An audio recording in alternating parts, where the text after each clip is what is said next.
Multiple streams of income are the local business owner's new protection against inflation. If you enjoy sharing health insights. I'm J Loren Norris with Leading Leaders. I can tell you there's a pattern here if you haven't seen it. In our last several episodes, we've talked about how important it is to have a clear vision for your business. And not just a vision as a random token of, well, we've done that part, but a vision that starts with the foundation in mind, but it looks to the penthouse first and says, well, just how high up there are we going to build it? And then once you've got that vision and you know that you can execute and operate within that vision and it really does drive that, well, then you got to have a process that people can say, oh, yeah, I get it. This is how we're getting to the vision. If you knew you didn't have an elevator, how would you get to the penthouse of a building? One step at a time. But that starts with getting to the staircase. You've got to find the staircase. And then you probably need to know how many floors there are and how many steps there are between each one and how many steps you need to take in a minute, a day, or a week to get to the penthouse. And all of that is part of the process that you're going to model, you're going to mimic, you're going to master, and then you can multiply your business again and again and again because you have people who understand the vision, they understand the process, and they know how to do it. Now, I'm going to tell you that this episode of Leading Leaders, we're going to talk about probably the most challenging struggle for most leaders. And it's ironic because you would never think this is true when you see a leader. But the power, the ability to surge forward, to execute against these strategic objectives, when you know that you've got a process, and that process is going to require something of you that maybe you've never done before. There's a lot of risk in that. And early on, leaders, well, they tend to back away from that, even good leaders, because they're risk averse, number one. And number two, because they know that when you have a process that appears to be delivering the results, you have a model. And other people are going to mimic that model. And they're going to attempt to master that model. And then two fears come into the mind of a leader instantly. One of those fears is they're going to mimic my model, and then they're going to do it better than me. And so the fear is that, like the old adage says, the CEO and the CFO arguing about the new employees, he said, well, what if we train them all to do the job as good as us, and they take what we've trained them with and they leave? And the reply from the other leader is, well, what if we don't train them and they stay? See, it's a double-edged sword. When you model a process that's very effective, people are going to mimic it. And some of them are going to have the wherewithal, the chutzpah, the gumption, the grit to take what you've modeled, and just like Wendy's and every other hamburger place in the world has looked at McDonald's as an example and said, love the model, we're going to mimic it, we're going to master it, and we're going to do it a little bit different than you, and we're not going to put the money in your pocket for doing it. We're going to build our own thing. That's a fear of every leader. Here's the other fear. The other fear that you have modeled something worth mimicking is that you're not as good as you thought you were. That eventually it will end in disaster. Because we've all seen it. Maybe you haven't read the book by Jim Collins, Good to Great. But in the book by Jim Collins, Good to Great, he outlined some of the most successful businesses. He talks about exactly what they did with staffing, with personnel, with processes. He tells the whole thing about how to do business well. The irony is, the majority of the businesses outlined in that book at the time that it was written as the pinnacle businesses to model are now all out of business. That's the second fear of the leader, is that I will build something great and I will model something phenomenal and people will mimic that and they'll begin to master that. And still I will have done something wrong and it will all collapse and come back on me. And I fear being responsible for the outcome of someone else's failure because they modeled what I did and it was bad. But I think the real fear for many leaders is neither of those two things. The real fear for many leaders is that they look in the mirror and they struggle with the imposter syndrome. And really what they fear more than someone else stealing their idea and doing it better, or someone who's a part of their organization and fails because they modeled something that eventually ran out of steam. I think what many leaders fail or fear, because I feared this myself for a long time, is success. They fear success. It's not as much a fear of failure as a fear of becoming somebody that I never thought I could be. I grew up on food stamps and potato soup.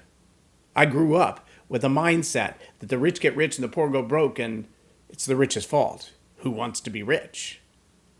I grew up thinking that those big business owners always took advantage of their employees and they never gave them a good shot. I grew up believing a whole lot of things about leaders that really weren't true.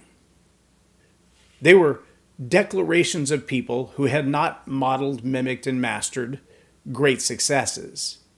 And as a result, they found failure in their own life and blamed it on everybody else. They made excuses rather than making advances. The challenge for many leaders, if you want to find that power, that ability to execute on these strategic objectives, you've got to set those strategic objectives first, that process, that model. You've got to be able to look forward far enough in the vision of what your organization will be and ask yourself, what hard thing will I have to do to pull that off? And then you got to get the grit to get busy doing it. Multiple streams of income are the local business owner's new protection against inflation. If you enjoy sharing health insights and helping others live their healthiest lifestyle possible, you can create wealth for yourself and your family by doing what you love to do every day. Call 469-939-8933. Discover how to incorporate additional financial revenue into your love of health and wellness and the work you're already doing, using your time wisely and leveraging networks you already work with. Ready to learn more? Join the Wellness Institute's Carola Bradas, subject of the book, Look Beyond Tomorrow, to help even more people realize their potential and achieve their health goals. Build a side business with products sourced in North America and protect your bottom line. Call 469-939-8933 today. That's 469-939-8933. Call now.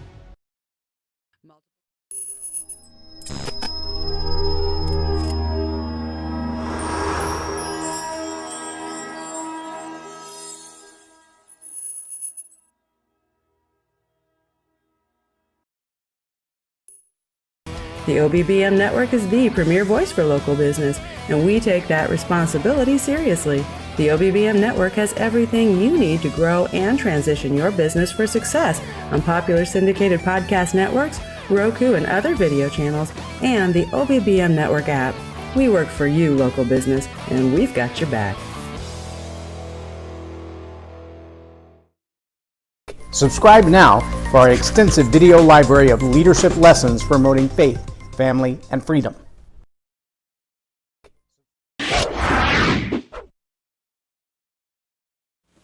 Now, if you haven't already guessed it, the secret antidote against that fear, the fear of failure, the fear of being duplicated and then outdone by somebody that you trained, and the fear of success, they all have one antidote. You ready? Confidence. Confidence. Now, confidence is not easy, but confidence is really kind of a pinnacle, in my experience, of two things. I haven't looked up the definition of confidence recently, but I can tell you what it feels like to me. Confidence feels like I have both the courage to act and the competence to do it well. I'm ready to charge into this because I know it's not going to be easy. It's going to be a fight. But in that fight, I have the ability, because I've taken the time, I've done the due diligence, I've disciplined myself, and I can perform at the level necessary. Now, I can only know that if I understand the assignment. There's been a whole series of various social media memes around the idea of you didn't understand the assignment or you did understand the assignment. And sometimes it's a little vague as to what exactly the assignment is. If you've ever worked in an organization, whether you're leading it or you're serving it, those should be the same thing, by the way. Leading and serving, they are the same thing. But wherever you are in the hierarchy, wherever you are in the org chart, you've been in an organization where the objectives were ambiguous. In fact, it would seem in some places like nobody really knows what you're supposed to be doing until you get to your evaluation at the end of the quarter or the end of the year, and then you think, how could I have possibly missed it by that much? And the truth is, nobody ever told you. I remember taking a job at a company, and the first week that I was on the job, they told me, well, we want you to go ahead and get busy doing your sales thing, but we can't send you through our official sales training because we only do that once a month, and you're starting 2 days after the last training. So it's going to be a full month before you can actually go to training. So you want me to sell, but I don't get to go to training. Interesting. Okay, let's do it. So they gave me the scripts, and I watched a couple of people, and I sat in on their calls, and I began to sell. And about 2 weeks into the process, I went to the sales manager, and I said, just curious, where is everybody? I mean, I don't know how I'm doing. Am I doing okay? Am I doing horrible? Am I way ahead of target? What am I doing? And the answer was, well, what all the other sales reps are doing is none of your business. Okay, that's fair. Is there a goal? Is there a dollar figure? I mean, I know that you told me in my offer letter that if I achieved 100% of my sales goal, that my income would be $85,000 a year. I'm good with that. But my real question is, what's my goal and where am I to target? Am I even close? I mean, I'm halfway through the pay period. What happens next?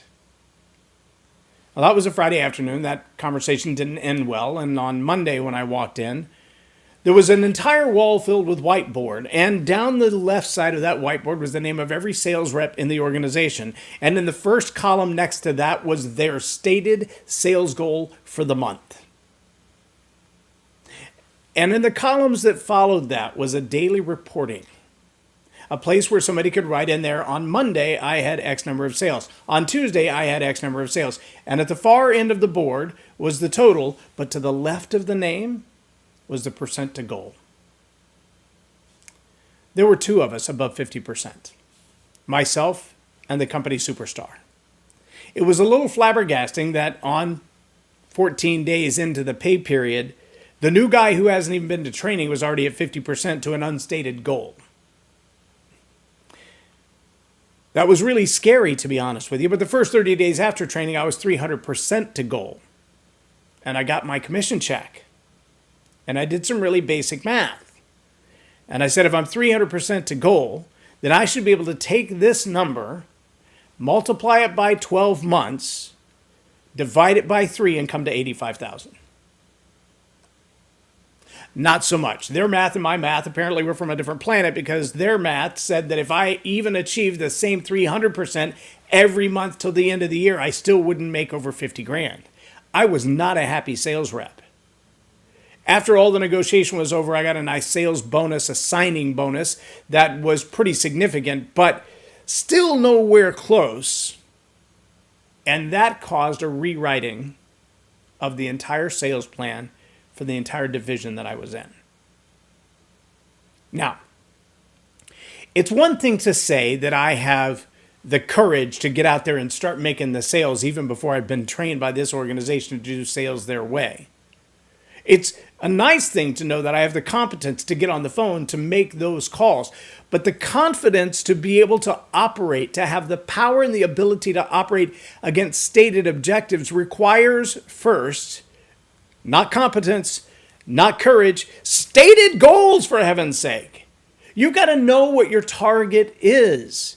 Why do you think we spent so much time early on in this series talking about creating a vision that other people can see so that you've got buy-in, so your team can look at it and go, I think I can do that. If you have not started in your organization by building a vision that others can see so much that they would recognize it driving down the highway, then you have not created anything near stated objectives that they can follow. Every strategic objective should be clear and stated. Remember, we talked about the process. It's got to be defined and clearly articulated. Otherwise, you can't model it, mimic it, master it, or multiply it. How in the world do you expect leaders of business, leaders in sales, leaders in customer service to reach objectives you haven't stated? As a leader, that's on you.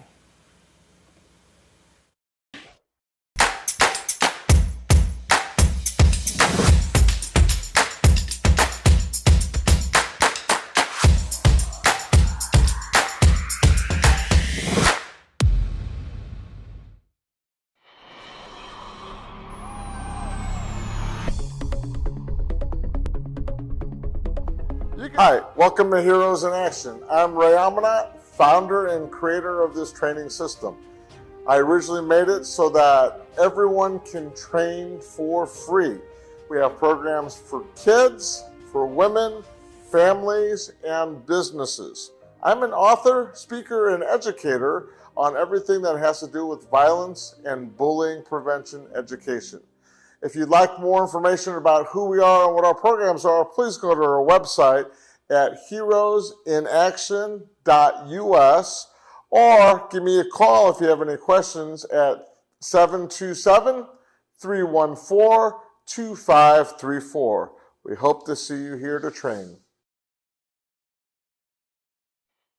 Loren is a master teacher on storytelling, and I learned so much. I'm really going to have to sit down and go back through everything, and I think I might have to have some more coffees with Loren, but it was totally worth my time, and I really highly recommend it if you're looking to grow your ministry, grow your business, grow your career. Loren will serve you well. Thank you.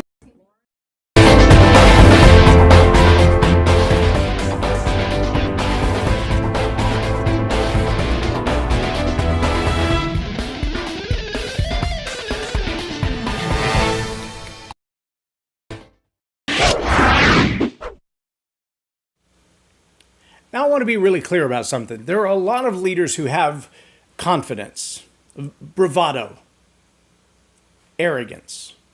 Some of those leaders have the confidence that they can do something when there's no evidence that they can. We might call some of them narcissists. They're thoroughly convinced they're the best of the best of the best of the best, and they can prove it.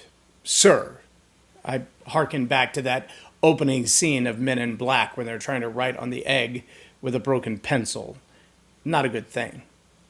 But that level of confidence that says, I can do this even though I've never tried. I can do this even though nobody has ever proven it to me. I can do this even without stated objectives and stated goals.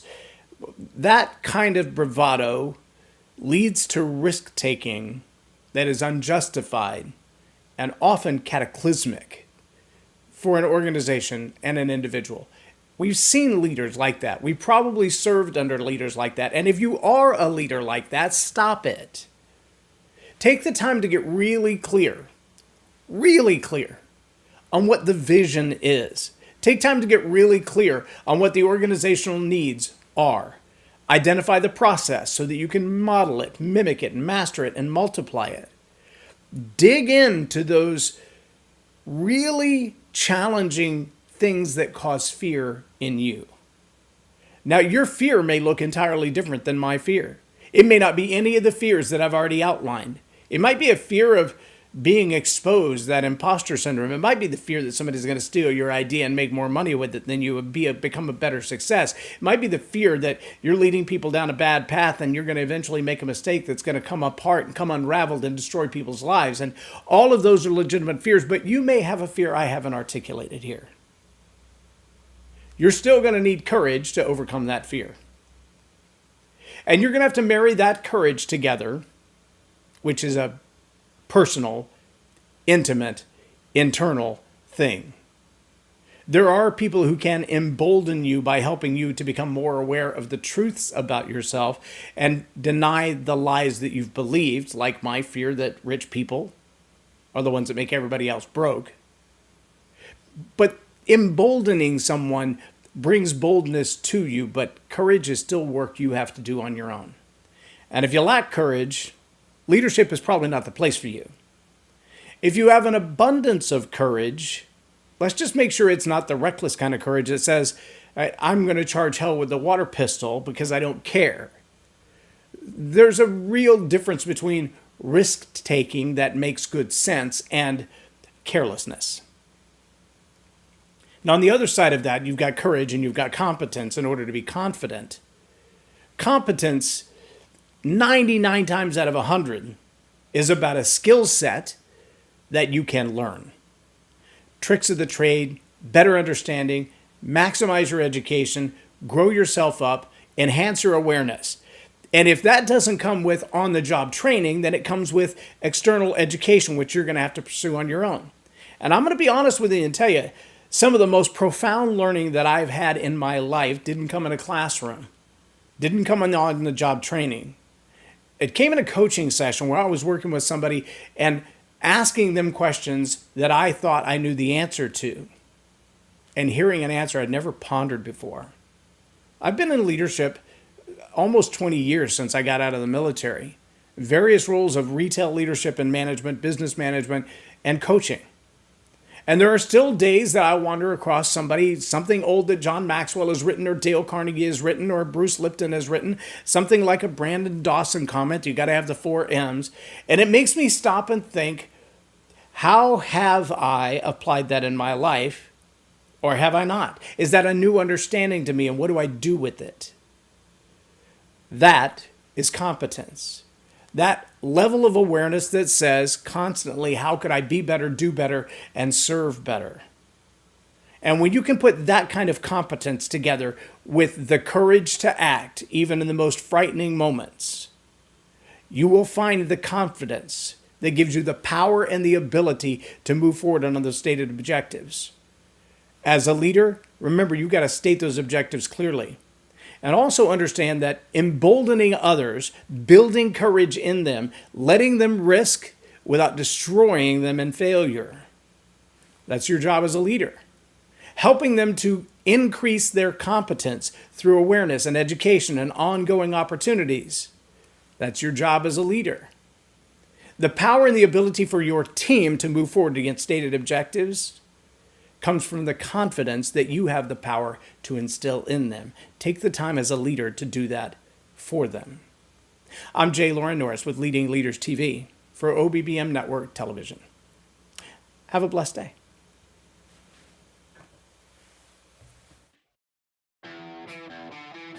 What is the role of American government anyway? Is the role of government to decide where I can go and where I can't?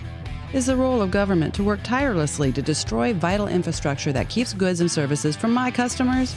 Is the role of government to choose who can drive, fly, or ride according to mandated stipulations that threaten my body, health, mind, and conscience?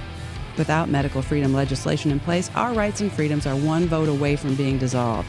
Individually, change is improbable, but as an aggregate, attainable. It's time to act with one voice. My voice. And my voice. And my voice. And my voice. To protect our freedom, creating one voice that cannot be ignored. This requires your voice too. Your voice, your feet, your vote, not just at the ballot box, but training to be a poll watcher, precinct chair, judge, or early ballot counter, so you're doing all you can to protect the fairly counted American vote. Move freely, America. Go to movefreelyamerica.org to find a chapter near you. Plug in, donate, and help our legislators defend our God-given rights under the Constitution. Move freely, America, because my voice and my voice, together with your voice, we're one voice that cannot be ignored. Donate today. MoveFreelyAmerica.org. The OBBM Network is the premier voice for local business, and we take that responsibility seriously. The OBBM Network has everything you need to grow and transition your business for success on popular syndicated podcast networks, Roku and other video channels, and the OBBM Network app. We work for you, local business, and we've got your back.